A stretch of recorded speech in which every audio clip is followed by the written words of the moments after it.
An Iranian warship was torpedoed by a US submarine in international waters off the coast of Sri Lanka, but it's India that's facing the pressure to react. The US Department of War claims this footage shows that warship. And this is the same ship, the Iris Dena, 2 weeks before, during naval exercises in Indian waters, at the invitation of the Indian Navy. More than 70 countries were taking part in these exercises, but the Iranian ship was attacked and sunk on its way home.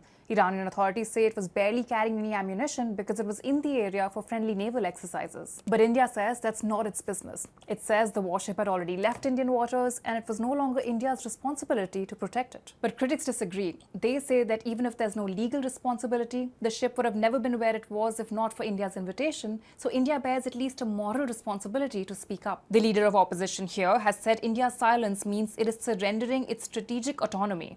So what does he mean by that? The relationship between India and the US matters here. India and the US are important allies.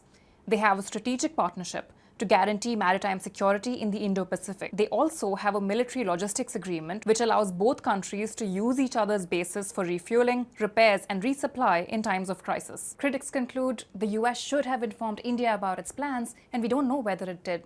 But when it comes to its strategic partnership with the US, India has made one comment. It has strongly rejected any claims that the US is using Indian bases to attack Iran. When it comes to the attack on the Iris Dena, the Indian government is largely choosing silence because it is walking a diplomatic tightrope.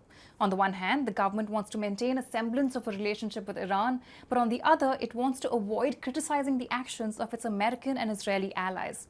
And that silence is speaking volumes to many here in India.